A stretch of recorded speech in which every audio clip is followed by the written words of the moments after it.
Hello friends, मैं Amit Kumar creative engineer channel के साथ। दोस्तों, आज मैं आपका एक बहुत ही इम्पोर्टेंट सब्जेक्ट लेने जा रहा हूँ जिसका नाम है इंजीनियरिंग ड्राइंग या फिर इंजीनियरिंग ग्राफिक्स।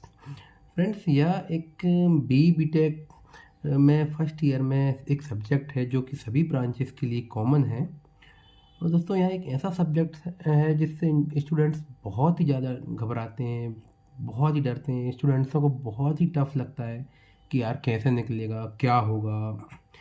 तो डियर फ्रेंड्स, आपको घबराने की कोई आवश्यकता नहीं है, क्योंकि मैं आपके लिए लेके आया हूँ इंजीनियरिंग ड्राइंग का पूरा सिलेबस। बहुत ही आसान तरीके से समझाऊंगा, बहुत ही आसान भाषा में समझाने जा रहा हूँ, और आप सभी लोग आसानी से इस सब्जेक्ट को समझ लेंगे और आसानी से इस एग्ज़ाम को निकाल लेंगे।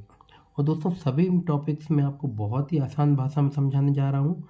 आप सभी लोग बने रहिए मेरे साथ, और बहुत ही मज़ा आने वाला है पढ़ने में आपको।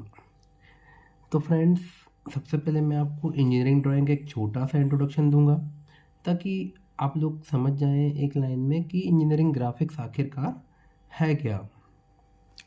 ओके फ्रेंड्स, चलिए देखिए, इंजीनियरिंग ग्राफिक्स क्या है। इंजीनियरिंग ग्राफिक्स क्या है? एक भाषा है। इंजीनियरिंग ग्राफिक्स क्या है? एक भाषा है। जैसे हम लोग अलग अलग भाषाएं बोलते हैं, जैसे कि हिंदी, तमिल, इंग्लिश, मराठी, बंगाली, ऐसे ही इंजीनियरों की एक भाषा क्या होगी? इंजीनियरिंग ड्राइंग या फिर इंजीनियरिंग ग्राफिक्स। कोई भी इंजीनियर एक दूसरे इंजीनियर से बात करेगा तो किस भाषा में बात करेगा? ग्राफिक्स की भाषा में बात करेगा। मैं एक आपको एग्जाम्पल देता हूँ कि जैसे आप अपना मकान बनवाने के लिए किसी इंजीनियर के पास जाते हो, तो इंजीनियर आपको क्या करता है? एक नक्शा बना कर देगा। उस नक्शे को हम क्या बोलते हैं? एक ड्राइंग बोलते हैं। उस नक्शे में क्या रहेगा? जैसे उस नक्शे में आपको दीवारें, छत, उनकी लंबाई चौड़ाई, गेट, ठीक है, विंडो, उसकी लंबाई चौड़ाई, ठीक है, खिड़की कहाँ पर होगी, छत कैसी होगी, ठीक है, एलिवेशन क्या रहेगा, वेंटिलेशन कहाँ रहेंगे, किचन कैसा रहेगा, हॉल कैसा रहेगा। तो सभी चीज़ आपको क्या होगा? एक छोटी सी ड्राइंग में आपको सभी चीज़ें मिल जाती हैं। तो मैंने क्या लिखा कि engineering graphics is the language of engineers. Engineering graphics क्या है? एक इंजीनियरों की भाषा है। तो thousands of word describe A part correctly which a single drawing represents accurately. Means मैंने आपको बताया जैसे कि बहुत सारी चीज़ें, जैसे गेट, कमरे, छत, दरवाजे, खिड़की, वेंटिलेशन कहाँ रहेंगे। तो ये बहुत सारी चीज़ें हैं, एक ही ड्राइंग में हमको सभी आकर मिल जाती हैं। तो ये ड्राइंग क्या है? जैसे ideas of engineers are recorded on a paper by making a drawing. कि किसी भी इंजीनियर का आइडिया है, जैसे उसने हमको नक्शा दिया तो उसका एक आइडिया हो गया, उसने अपने हिसाब से नक्शा बना के दिया तो उसका एक आइडिया हो गया। वो आइडिया उसने हमें क्या किया? एक पेपर में ड्राइंग के फॉर्म में दे दिया, ठीक है, ड्राइंग के फॉर्म में दिया। और वो वर्क हम कैसे एग्जीक्यूट करेंगे? अब हम उस ड्राइंग के अकॉर्डिंग अपना मकान बनवाएंगे। तो execution of work is carried on the basis of drawing. तो उस वर्क को हम कैसे एग्जीक्यूट करेंगे? उस ड्राइंग की हेल्प से। समझ आया फ्रेंड्स?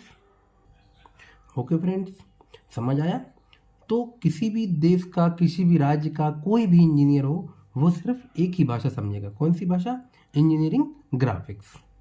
और वेरी इंपॉर्टेंट थिंग फ्रेंड्स, आप किसी भी भाषा में इंजीनियरिंग करो, किसी भी भाषा में आप इंजीनियरिंग करोगे, या आपको लाइफ टाइम काम में आने वाली। जैसे आप सिविल से कर लें, मैकेनिकल से, सिविल से, इलेक्ट्रिकल से, इलेक्ट्रॉनिक्स से, एरोनॉटिकल से, इंजीनियरिंग, सभी ब्रांचेस में आपको हमेशा काम में आने वाली। तो फ्रेंड्स, आप इस टॉपिक को, इस सब्जेक्ट को बहुत ही अच्छे से पढ़िएगा, क्योंकि आपको हमेशा काम में आने वाला। कोई भी इंजीनियर बिना ड्राइंग के कभी भी परफेक्ट नहीं हो सकता। तो ड्राइंग आपका एक बेसिक थिंग रहेगी कि आपको किस हिसाब से आपको आगे मैनेज करना है। तो फ्रेंड्स, सबसे पहले मैं आपको इंजीनियरिंग ड्राइंग का कुछ सिलेबस बता देता हूँ कि कौन कौन से टॉपिक्स हम कवर करेंगे। और यह सभी यूनिवर्सिटी में लगभग सेम ही चलता है, एक आध दो टॉपिक इधर उधर रहेंगे। तो मैं आपको मेन जो सिलेबस रहेगा वो बताता हूँ मैं आपको कि कौन कौन से टॉपिक्स हम कवर करेंगे। तो देखिए सिलेबस में सबसे पहली यूनिट रहेगी स्केल्स। फिर उसमें स्केल्स के बहुत सारे टाइप्स रहेंगे। कोनिक सेक्शन रहेगा। कोनिक सेक्शन में हम देखेंगे कि किसी एक कोन को काट के देखेंगे कौन कौन से शेप्स बनते हैं। फिर थर्ड रहेगा इंजीनियरिंग कर्व्स की कौन कौन से हम कर्व्स रहेंगे, जैसे इन्वॉल्यूट हुआ, स्पाइरल हुआ, ठीक है, साइक्लॉइड होगा। ये बहुत सारे हम कर्व्स देखेंगे। फिर सेकंड यूनिट रहेगी जिसमें हम ऑर्थोग्राफिक प्रोजेक्शन देखेंगे कि प्रोजेक्शन किस हिसाब से रहेगा। फर्स्ट एंगल प्रोजेक्शन रहेगा, थर्ड एंगल प्रोजेक्शन रहेगा, ठीक है। सेकंड रहेगा projection of points and projection of straight lines, कि किसी पॉइंट का प्रोजेक्शन देखेंगे कि किस पॉइंट को हम किस एंगल से देखेंगे तो कैसा दिखेगा। लाइंस का भी सेम रहेगा, पॉइंट दो पॉइंट को कनेक्ट करेंगे तो हम एक लाइन कन्वर्ट हो जाएगी। तो सेकंड रहेगा स्ट्रेट लाइंस का, प्रोजेक्शन ऑफ स्ट्रेट लाइंस। फिर थर्ड यूनिट आएगी, फिर हम उस लाइंस, बहुत सारी लाइंस जब मिल जाती हैं तो प्लेन्स बन जाते हैं, तो प्रोजेक्शन ऑफ प्लेन्स देखेंगे। फिर प्लेन, बहुत सारे प्लेन मिलेंगे तो एक सॉलिड बन जाता है, तो फिर प्रोजेक्शन ऑफ सॉलिड देखेंगे हम। नेक्स्ट रहेगी यूनिट फोर्थ, उसमें section of solids. Section of solid में क्या रहेगा कि हम उस सेक्शन को, किसी भी सॉलिड के सेक्शन को काट के देखेंगे तो कौन सा सेक्शन हमें दिखेगा, क्या कैसा उसका प्रोजेक्शन रहेगा, तो वो हम देखेंगे। उसके बाद फिर हम डेवलपमेंट ऑफ सॉलिड्स देखेंगे कि किसी सॉलिड को हम खोल कर देखेंगे तो उसका डेवलपमेंट कैसा रहेगा। फिर नेक्स्ट रहेगी यूनिट फिफ्थ, उसमें रहेगा आइसोमेट्रिक प्रोजेक्शन। आइसोमेट्रिक और ऑर्थोग्राफिक प्रोजेक्शन में आपको डिटेल में समझाऊंगा। जब यूनिट सेकंड पढ़ेंगे तो ऑर्थोग्राफिक के साथ साथ मैं आपको आइसोमेट्रिक भी बताऊंगा कुछ, और फिर जब उसकी यूनिट फिफ्थ आएगी तो आइसोमेट्रिक प्रोजेक्शन की कुछ हम प्रॉब्लम सॉल्व करेंगे। फिर रहेगा computer aided drafting. Computer aided drafting ये पूरा थियोरेटिकल है और वो मैं आपको बहुत ही आसान भाषा में समझाऊंगा और आपको पीडीएफ भी प्रोवाइड कराऊंगा। ओके फ्रेंड्स, तो ये रहा आपका सिलेबस। तो ये सभी टॉपिक्स हम कवर करेंगे। अब मैं फ्रेंड्स आपको एक छोटी सी चीज़ और बताऊंगा कि आपको इंजीनियरिंग ड्राइंग के लिए, पढ़ने के लिए आपको सामान क्या क्या ज़रूरत लगेगी।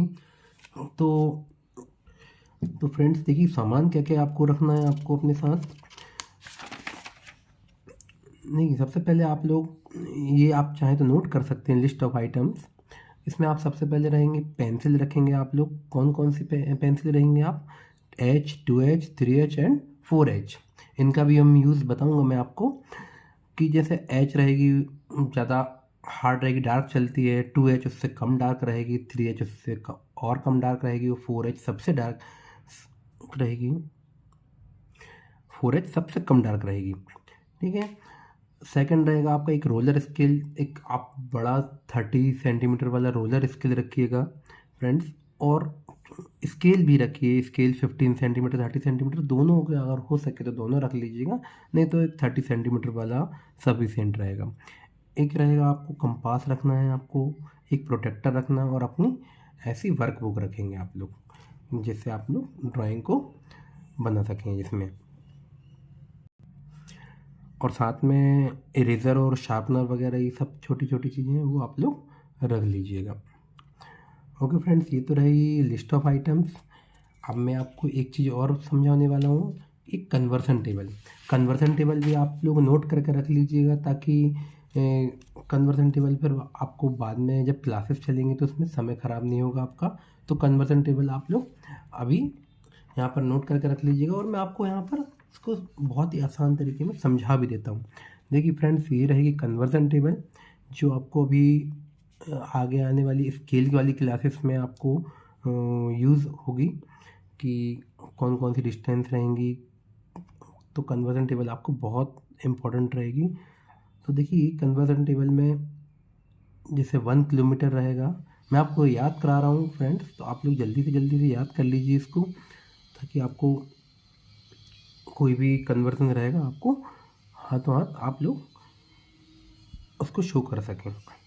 तो देखिए फ्रेंड्स, 1 किलोमीटर इक्वल टू क्या रहेगा? 10 हेक्टोमीटर।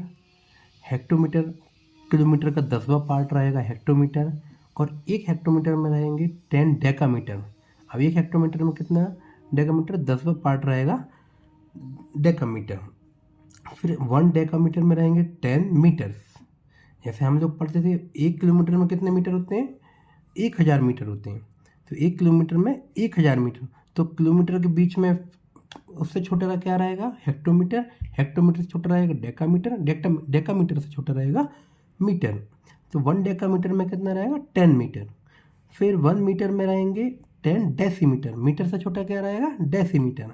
फिर डेसीमीटर से छोटा क्या रहेगा centimetre, 1 decimetre equal to 10 centimetre. जैसे हम लोग देखते थे 1 मीटर इक्वल टू 100 सेंटीमीटर पढ़ते हैं क्लासेस में, 8th और 10th क्लासेस में हम लोग क्या पढ़ते हैं 1 metre equal to 100 centimetre.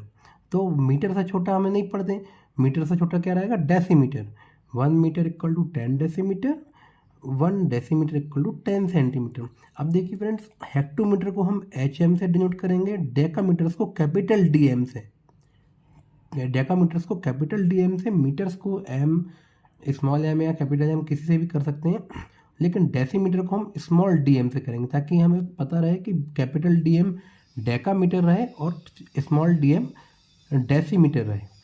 Okay friends, ये चीज़ आप लोग ध्यान रखिएगा, ये डेकामीटर को कैपिटल DM से और डेसीमीटर को स्मॉल DM से। फिर 1 डेसीमीटर इक्वल टू 10 सेंटीमीटर और 1 centimetre equal to 10 millimetres. Millimetres को हम स्मॉल mm से करेंगे डिनोट, या फिर कैपिटल MM से भी कर सकते हैं, कोई जो भी है जैसा भी प्रॉब्लम आए।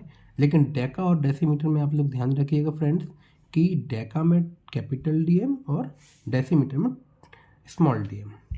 ओके फ्रेंड्स, कुछ और रहेंगी ये, जैसे कि 12 इंच इक्वल टू 1 फुट, ये तो पता ही आपको 1 फीट में 12 इंचेस होते हैं, ठीक है। और 3 फीट इक्वल टू 1 यार्ड रहेगा। और फुट ये सिंगल है तो इसको फुट लिखा है, बाकी ये 3 हो गया है, प्लूरल हो गया तो इसलिए इसको फीट लिखा है, एक ही बात है फ्रेंड्स। तो 3 feet equal to 1 yard. 3 feet में कितने यार्ड रहेंगे 1 यार्ड रहेगा। अब देखिए 220 yards equal to 1 furlong, furlong एक रहेगी, तो 220 यार्ड्स इक्वल टू 1 फरलोंग। और 8 furlong equal to 1 mile, 8 furlong में कितना रहेगा 1 माइल।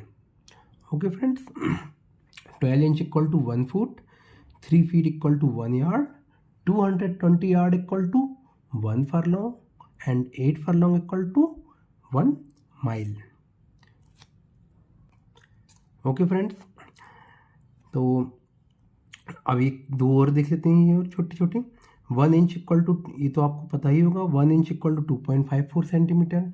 ये तो आप लोग वैसे भी आप लोगों को 10th 12th में पढ़ी होगी आपने, 1 इंच इक्वल टू 2.54 सेंटीमीटर। और 1 हेक्टेयर, ये बहुत इंपॉर्टेंट है, इसको फ्रेंड्स आप लोग ध्यान रखिएगा, इससे बहुत ही प्रॉब्लम आते हैं।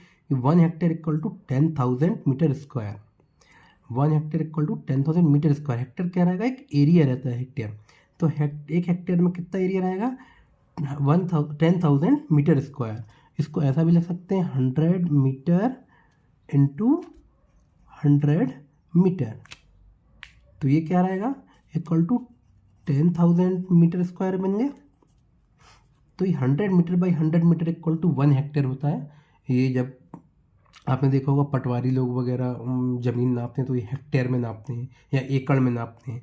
तो 1 hectare equal to 10,000 metre square.